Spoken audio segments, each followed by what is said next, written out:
You're an artist, you're a great artist. I remember it and I love it, and I love you. Diane Keaton, the woman who made the world fall in love with imperfection. She taught us that beauty lies not in youth, but in truth, that silence can speak louder than fame, and loneliness can blossom into love. From a shy girl chasing her dreams to a legend building her own paradise, Diane didn't just live, she felt every moment. And when the lights went out, she didn't disappear, she became the light itself. Today, we remember not her death, but how she taught us to live. The morning after the news broke, Hollywood fell silent. The streets that once glittered with flashbulbs and laughter were suddenly still. Outside her Brentwood home, the world's cameras stood respectfully at a distance. No red carpet, no applause, only the sound of wind moving through the flowers that strangers had left at her gate. Diane Keaton, the woman who made imperfection an art form, had slipped away quietly in her sleep. The woman who made us believe that vulnerability was strength, that awkwardness could be beautiful, was gone. Yet in the stillness of that October morning, it didn't feel like an ending.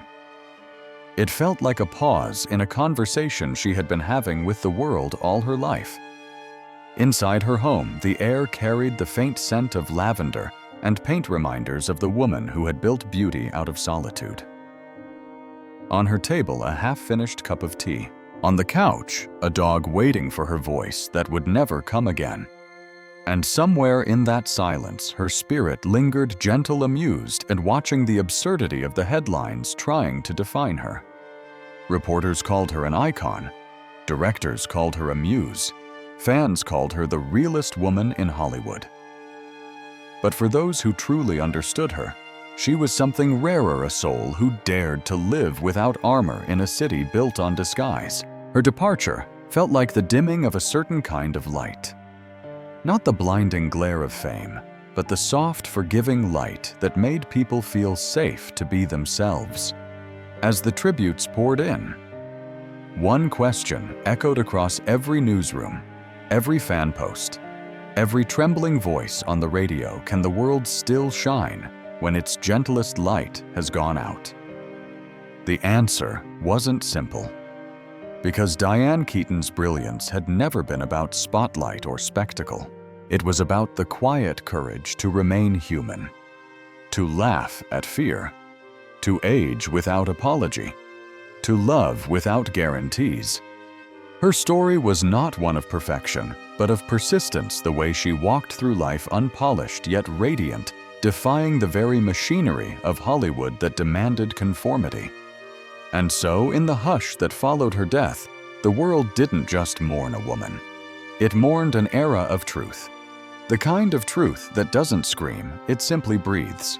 As the sun set that evening over Los Angeles, the city glowed softer than usual. It was as if the sky itself knew what it had lost. For decades, Diane had been its heartbeat, the reminder that tenderness, too, can be revolutionary. The night stretched on in silence, and from the quiet corners of living rooms, millions of people whispered their goodbyes. She had taught them to love imperfection, and now she was teaching them one final lesson: how to let go with grace. Long before the applause and the cameras, there was a house where laughter was something you saved for guests. Inside that home, a little girl named Diane Hall learned that beauty could fade faster than hope. Her mother, Dorothy, had once been a vibrant woman, an artist, a performer, a dreamer who glowed with the kind of light Diane would later chase her whole life. But as the years went on, Diane watched that light dim. She watched her mother's dreams shrink to fit inside 4 quiet walls. Dorothy had given up her stage, her art, and a part of herself to become the perfect wife, the perfect mother. And though she smiled, Diane could see the sadness behind it, the kind that comes from pretending to be fine for too long. "I saw her fade," Diane would later say in an interview, her voice trembling between guilt and admiration. and I swore I wouldn't." That promise, whispered in the shadows of her childhood, became the foundation of everything she was to become. The Hall family wasn't cruel, just bound by expectation. Her father, Jack, was a civil engineer, logical kind, but distant. Emotions weren't discussed. They were organized like files in a drawer. Diane, however, was chaos wrapped in curiosity. She would stare at her mother's old photographs, wondering how a woman so radiant could disappear without dying. It terrified her, the thought that one day she might become another ghost of compromise. At school, Diane wasn't the pretty girl or the confident one. She was the observer, the quiet, strange kid with big eyes and questions too deep for her age. She learned to listen before she spoke, to read the room before it read her. While others prayed for belonging, she prayed for escape. Escape from the silence, from the roles already written for her. In her teenage years, that restlessness grew louder. She joined the drama club not out of ambition, but rebellion. The stage was the only place where she could be someone else, or perhaps finally herself. Her mother would sit in the audience clapping proudly, unaware that every line her daughter delivered was a message to her. "Look!" Mom Diane's eyes seemed to say, "I'm still shining. I won't fade." Yet even then, she carried guilt for wanting more than the life her mother had settled for. She loved Dorothy deeply, but feared becoming her reflection. In the dim glow of her bedroom lamp, she would write in her journal about freedom, though she didn't yet know what it meant. Freedom, she thought, was simply the right to feel alive without permission. She arrived in New York with nothing but a suitcase, a trembling heart, and the kind of courage that comes only from desperation. The city did not greet her. It tested her. The noise, the pace, the cold. Everything about it was too big, too loud, too merciless. But Diane, the girl from the quiet suburbs of California, refused to go back. She rented a tiny apartment that barely fit a bed and a chair. The radiator hissed through the night like a living thing, and her breath turned to mist in the air. Fear became her only companion. But she didn't run from it, she listened to it. She attended every audition she could find. Commercials, student plays, readings in cramped basements that smelled of coffee and regret. Most nights she went home empty-handed. She'd stare into her cracked mirror, whispering the lines she didn't get to say, until her voice became steady again. Fear, she once said, is not something to avoid. It's something to use. And she did. Each rejection a fuel, each humiliation a quiet rehearsal for the resilience she was building inside. There were moments when loneliness almost won. Nights when she ate canned soup straight from the pot and wondered if she'd made a terrible mistake. But then she'd think of her mother, of that fading spark behind her smile, and something inside her would burn again. She knew what surrender looked like, and she was not going to wear it. Her first real break wasn't a role, it was a revelation. During a small off-Broadway performance, she realized that acting wasn't about pretending. It was about feeling everything you're not supposed to feel in public and surviving it. Silence, she told herself, can be a language if you dare to let it speak.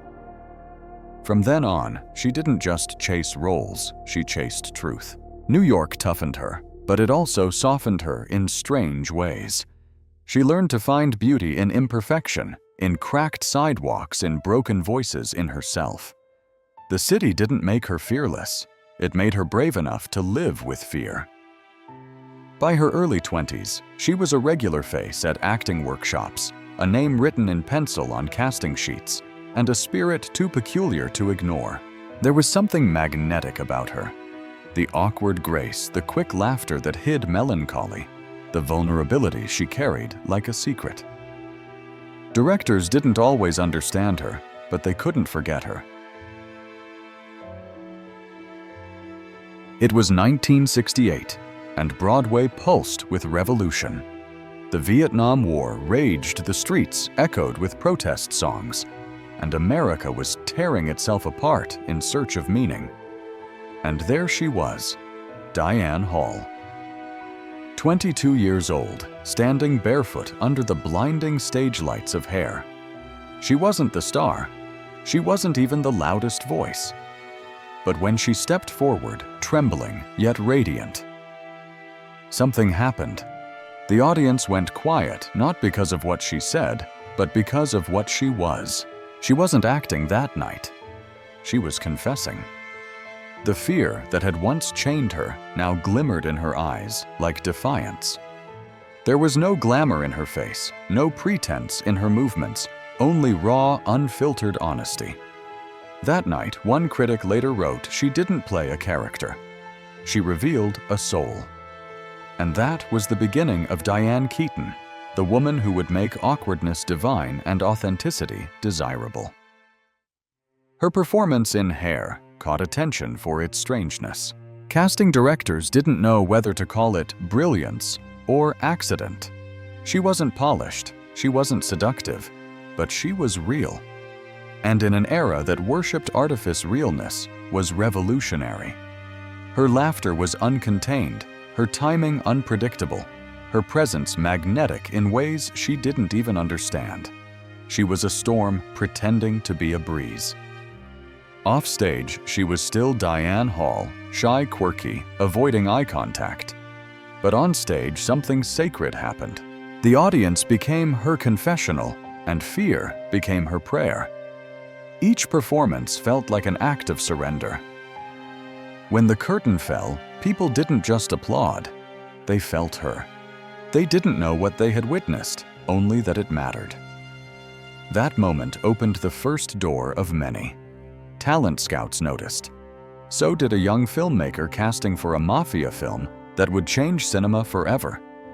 But before that call came, Diane had to make one important choice: her name. Hall was too ordinary, too soft, too forgettable. So borrowing her mother's maiden name, she became Diane Keaton, a name that carried her mother's ghost and her own promise never to fade the way Dorothy had.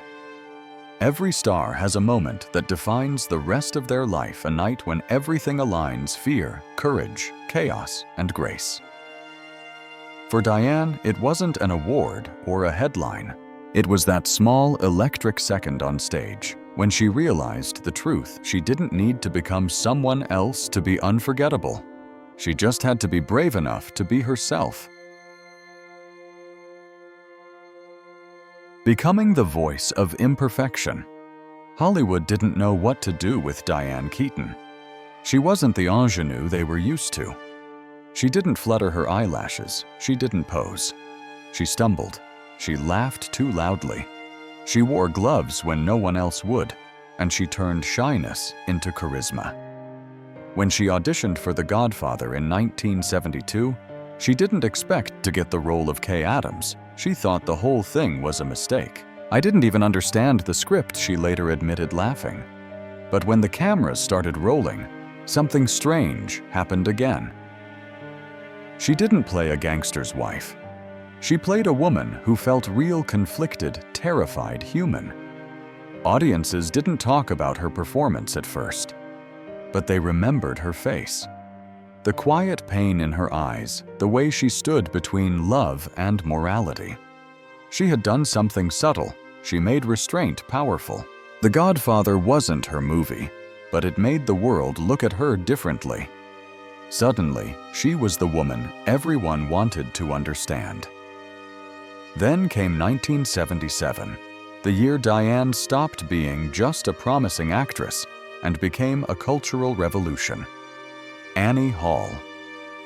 Woody Allen wrote the role, but Diane was the role. The hat, the vest, the nervous laughter. None of it was costume. It was her. La-di-da, she said on screen, a line that wasn't even scripted, and the world fell in love. She didn't just act natural, she redefined what natural meant. In a Hollywood built on fantasy, Diane offered something rare: imperfection. She was the girl who didn't have it all figured out, who said the wrong things, who felt too much. and audiences saw themselves in her. She made awkwardness fashionable, honesty glamorous. Women started dressing like her, men started falling for her, but more importantly, people started forgiving themselves for being human. Critics called her the voice of a new kind of femininity. But Diane never saw herself as a voice for anything. She was just surviving one role at a time. "I didn't want to be beautiful," she once said. "I wanted to be interesting." And she was endlessly. Behind the laughter and the charm, though there was exhaustion. Every character she played took something from her, like small pieces of her own truth scattered across the screen. Success brought her attention. Money, respect, but also a new kind of loneliness. The kind that comes when everyone knows your face, but no one really knows you. Fame came quickly, and it came loud. The interviews, the photo shoots, the endless laughter on talk shows. Diane became Hollywood's darling. The eccentric muse with the quick wit and fearless charm.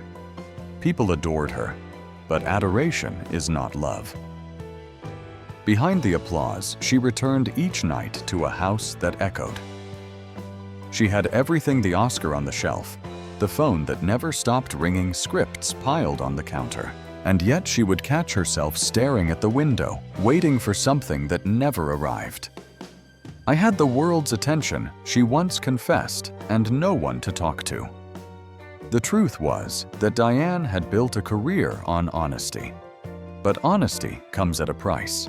To the world, she was the embodiment of confidence, the woman who didn't care what anyone thought. But the irony was cruel. She cared deeply. Every review, every rumor, every whisper about her love life or her looks, they all found their way into her fragile self-esteem. She smiled anyway, because that's what people expected her to do. There were nights when she'd pour a glass of wine, curl up on her couch, and listen to old jazz records until dawn. The music filled the silence, but never quite silenced the ache. Success had become a beautiful prison. She could go anywhere, but never unnoticed. She could be with anyone, but never truly seen. Fame, she wrote in her diary, is like living in a house of mirrors. You keep looking for yourself, but all you see are reflections of what others think you are. She dated powerful men, brilliant men. Woody Allen, Warren Beatty. But none could fill the emptiness she carried from childhood. They admired her strength, but didn't always see the loneliness behind it. "I'm not the woman they think I am," she would tell friends, half joking, half begging to be understood. When the cameras rolled, she played love with effortless grace. But when the director called cut, she often went home alone. Her friends described her as both fiercely independent and heartbreakingly tender. She could light up a room with laughter, then vanish into solitude for weeks.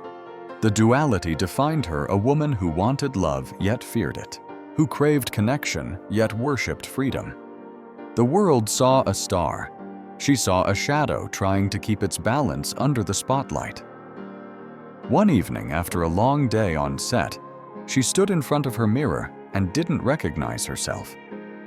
The makeup, the lights, the perfectly rehearsed smile, it all looked foreign. She whispered, "Who is she?" And for the first time, she didn't have an answer.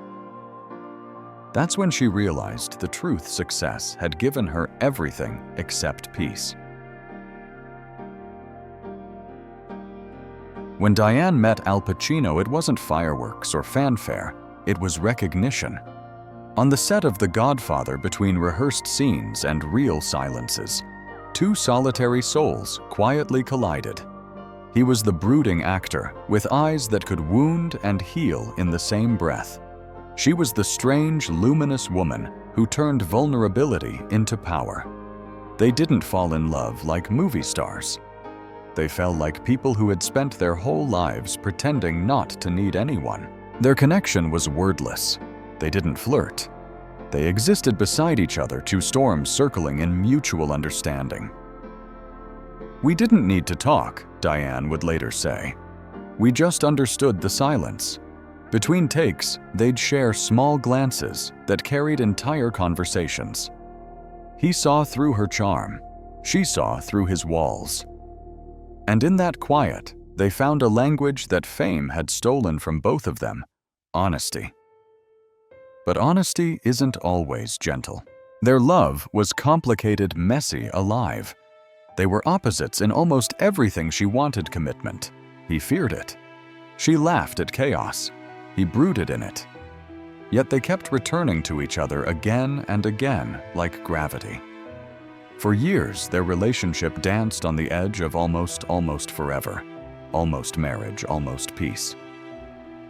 For Diane, Al was more than a man. He was a mirror reflecting her deepest longing and her greatest fear. In him, she saw her own contradictions, the hunger for closeness, the terror of dependence, the ache of unspoken need. He was everything I wasn't, she once admitted, and everything I tried to be. They lived between moments, dinners that ended in silence, arguments that ended in laughter. Letters never sent, but always written. Hollywood whispered about them, but what they had couldn't be defined by gossip. It was too sacred, too flawed, too real. It wasn't romance in the cinematic sense. It was survival in the human one. When they worked together again in The Godfather part, the chemistry was undeniable. On screen, they played lovers torn apart by ambition and pride. Off-screen, they lived the same story in quieter tones. Sometimes, love becomes too familiar with pain, it learns to exist inside it. Diane stayed because she saw in Al a reflection of the same emptiness she'd carried since childhood. He stayed because for the first time, someone saw him beyond the legend. But love built on mirrors eventually cracks. As their careers soared, the distance grew. Al retreated into his intensity. Diane retreated into her self-doubt. Still, she waited not for fame, not for validation, but for a promise that love could outlast fear. It was 1990, and Rome glowed with that kind of golden light that seems made for goodbyes. Diane and Al sat across from each other at a small restaurant tucked away on a cobblestone street, the kind of place where the candles burned low and the air smelled of rain and red wine. They had been together on and off for years, too close to end, too broken to begin again. The city outside was alive with music, laughter, and chaos, but at their table time stood still. She looked at him, searching for the man she had loved through silence and storms. He looked at her, seeing the calm he never managed to keep. They had shared everything: laughter, loneliness, and the unspoken understanding that two souls can love each other and still never meet halfway. But that night, Diane decided to speak what her heart had whispered for too long. "Marriage or goodbye," she said softly, her voice steady, but her hands trembling under the tablecloth. Al didn't answer. He looked down at his glass, then at the street outside, as if the cobblestones could give him courage. His silence was heavy, so heavy it filled the air between them until Diane could barely breathe. He didn't say no, she would later recall. The silence said it for him. The waiter came, unaware that the quiet he walked into was sacred.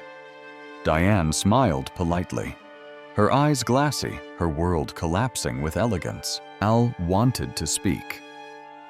But how do you explain to someone that love terrifies you more than loss? That commitment feels like drowning and you've lived your whole life treading water. When the check came, she reached for it out of habit. That simple gesture, practical, polite, heartbreaking as the last act of their love. They walked together through the narrow streets after dinner, not as lovers, not yet as strangers. The night was kind, wrapping them in the soft hum of the city, giving them one last chance to say what words couldn't. At the door of her hotel, Al kissed her forehead and whispered, "You know I'll always love you." And she smiled because he meant it and because it wasn't enough. That night, Rome held its breath. Somewhere in the distance, a bell rang for midnight, and the world kept turning, unaware that two of its brightest souls had just broken quietly. When she boarded her flight the next morning, Diane looked out the window as the plane rose above the clouds.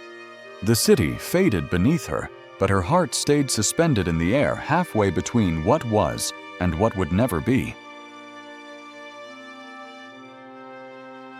Grief has a strange rhythm. It doesn't knock. It just enters uninvited. For Diane, it came not long after Rome, disguised in a phone call that would change her forever. Her father. Jack Hall, the quiet engineer who had always been waiting outside audition rooms, the man who never said much but always showed up, was dying. The news came softly, the way devastating things often do. "He's not in pain," they said. But Diane was. She flew home immediately. The hospital smelled of antiseptic and fading hope. Machines hummed quietly, indifferent to the love in the room. She sat beside him for hours, holding his hand, whispering stories from her childhood, the ones he never knew she remembered. "Remember when you built me that treehouse?" she said, smiling through tears. "You told me it was just wood and nails." But it wasn't. It was home. He didn't open his eyes, but she kept talking anyway. She told him about her films, her fears, her mistakes, everything she'd never had the courage to say. When the end came, it was silent. No final words, no cinematic farewell. Just a sigh that seemed to carry both of their hearts away. After he died, Diane wrote later, even the lamps refused to turn off. The loss of Al had broken her heart, but her father's death broke her foundation. He had been her quiet constant, the proof that love didn't always need to be spoken to be real. Now that silence was all she had left. "I broke," she said in an interview years later, not loudly, just quietly broke. For weeks, she couldn't step outside. The phone kept ringing, the world kept spinning, but she felt detached, like she was watching her own life through glass. The woman who had made a career out of expressing every emotion suddenly couldn't find any. The laughter that once filled her home was gone. Even the walls seemed to echo differently. Hollywood moved on, as it always does. Awards premieres, new faces, the world she had helped shape now seemed distant and absurd. Friends came to visit, bringing flowers and gentle words. She thanked them, smiled politely, then retreated back into solitude. Grief doesn't ask for company. It asks for stillness.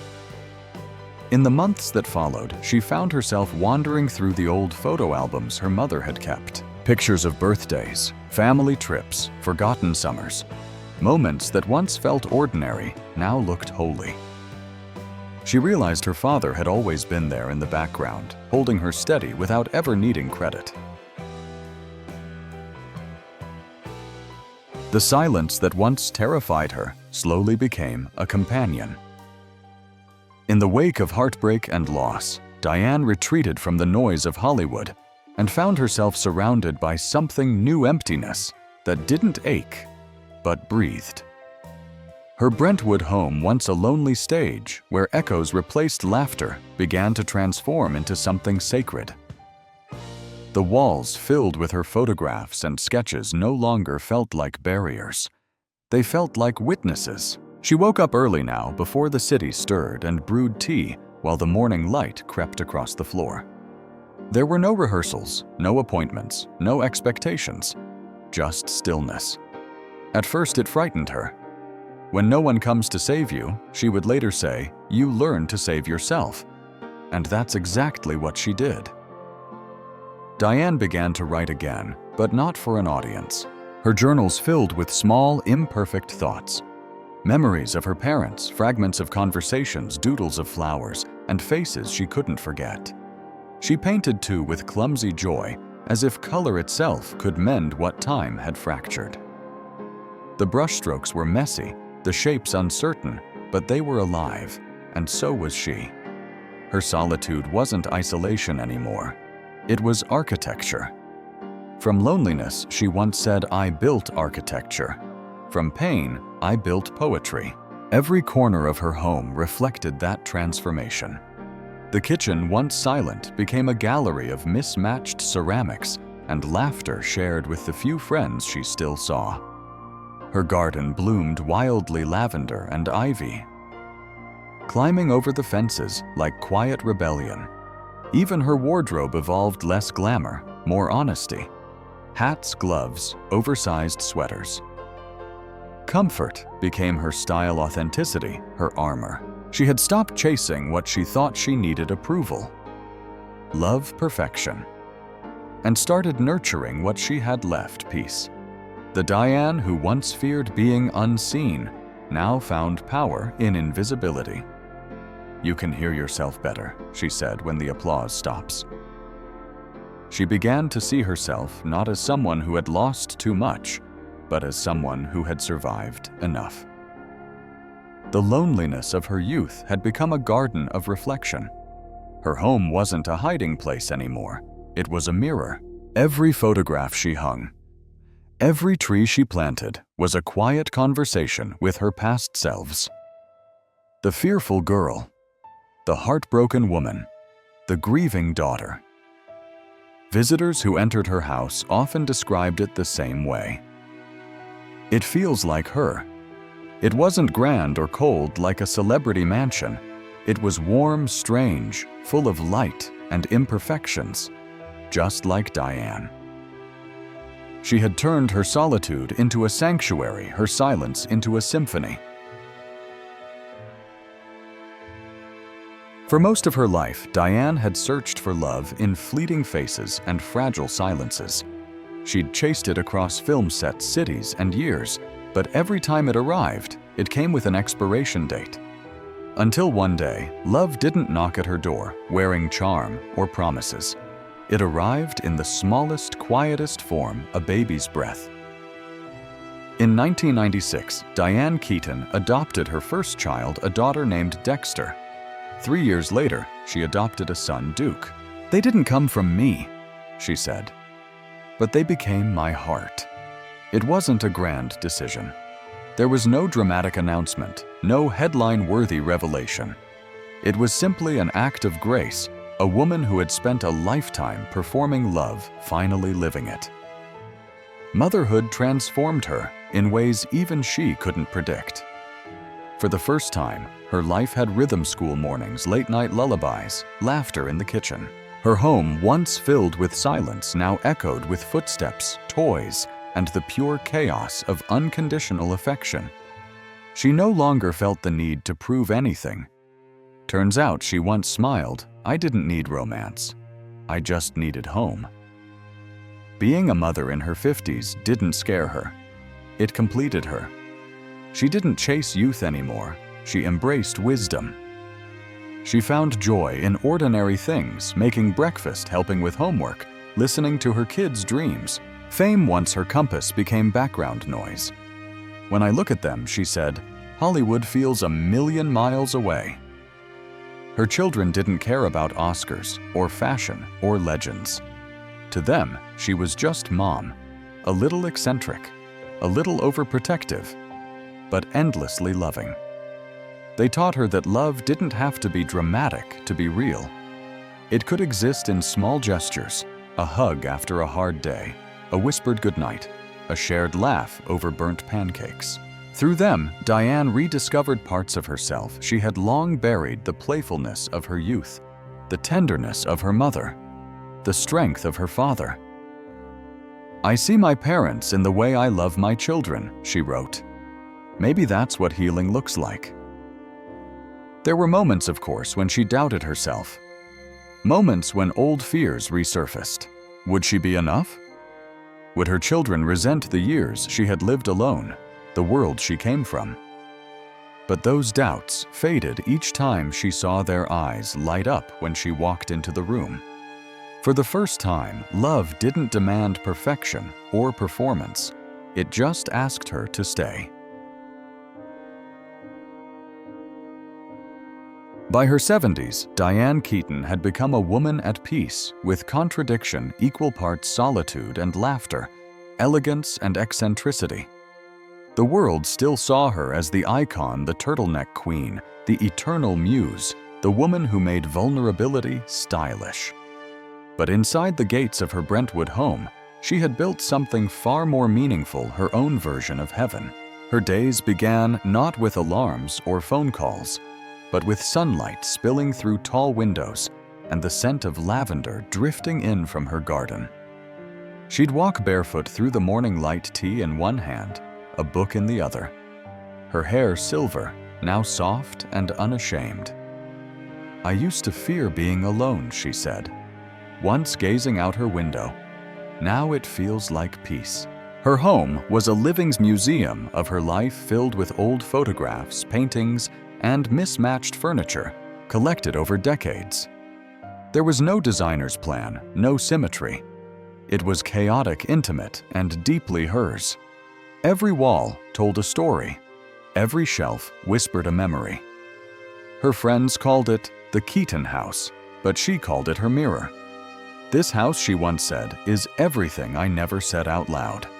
The garden was her favorite place. Rows of wild lavender olive trees and worn stone paths that looked ancient, timeless.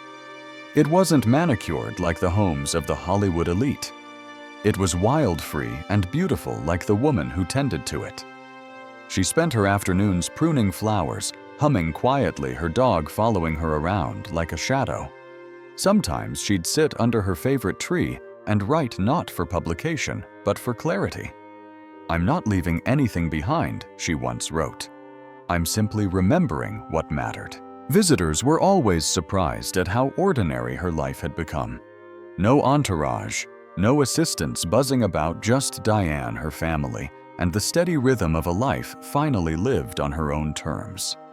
She hosted small dinners, laughed over burnt dishes, played old records from the 70s. In those moments, she wasn't a legend. She was simply human, warm, kind, and beautifully real. Hollywood still called, of course, more roles, more tributes, more invitations. But she said yes only when it felt right. "I've spent enough time trying to be seen," she told a reporter once. "Now I just want to feel." Her reflections in those later years weren't bitter. They were grateful. She spoke fondly of the men she loved, the mistakes she made, the fears she overcame. "I wouldn't change a thing," she said. "Not even the heartbreak." That's where the light came in. It was a Saturday morning, like any other, quiet, sunlit, unhurried. In Brentwood, the wind moved softly through the olive trees, and the garden shimmered with dew. Inside her house, Diane Keaton woke before dawn, as she always did. She made her tea, fed her dog, and opened her notebook by the window. The pages were half filled with reflections from the week notes about her children, the lavender's new bloom, and a quote she had scribbled in the margin. "Peace is not the absence of noise, but the acceptance of it." The light poured in gently, painting the walls golden.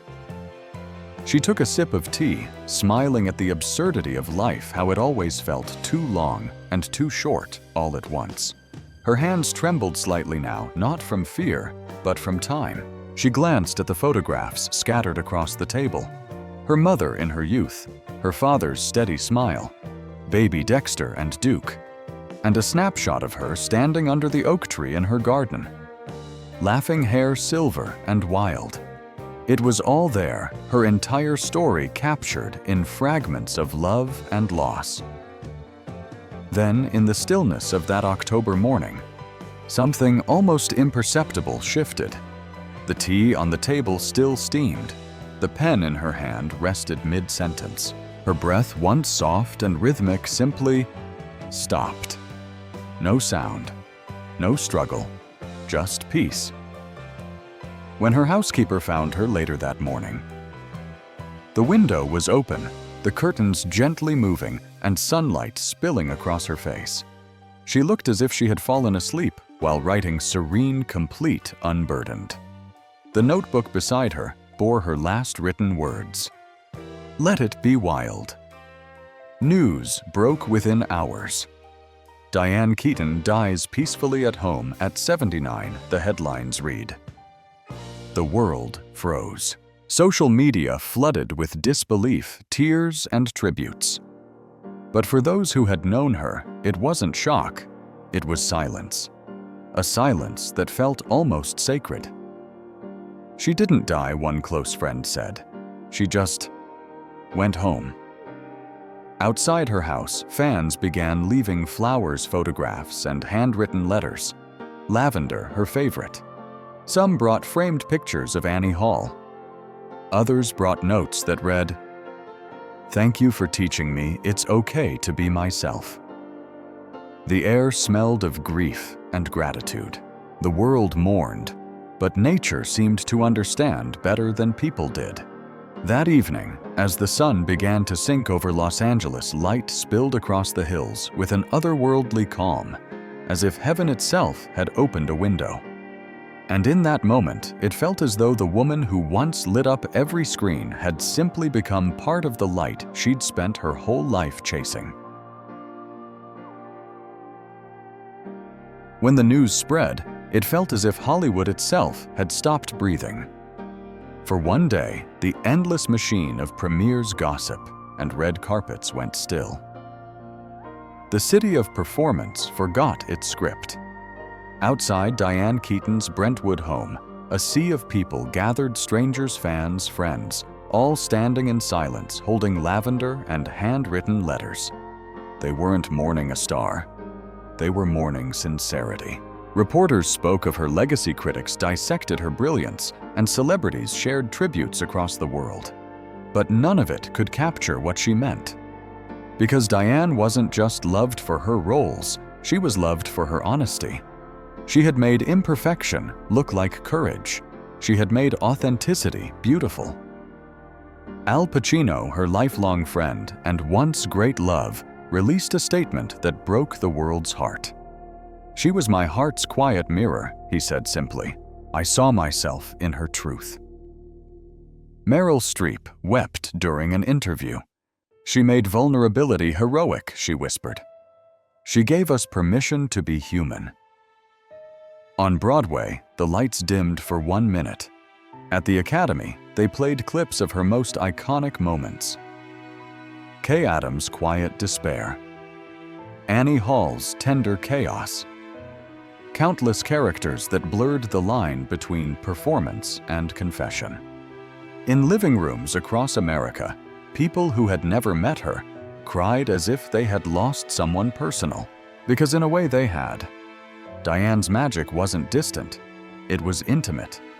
She had been a friend through the screen, the one who made you laugh when you felt awkward, who reminded you that it was okay to feel too much. Even the younger generation, who knew her only through clips and interviews, discovered something rare, a kind of authenticity their world rarely allowed. On social media, one viral post read, "She didn't act like us. She made us want to act like her honest kind, a little scared, but alive." At her funeral, there was no spectacle, no extravagant display. Just sunlight filtering through an open garden. Her children reading excerpts from her journals, and music gentle, unpretentious, timeless. Joni Mitchell's "Both Sides" now played softly as the breeze moved through the lavender. It felt less like a goodbye and more like a continuation. Her friends remembered her laughter, that unpolished, contagious laugh that filled every room. Her children remembered her love, imperfect, protective, and constant.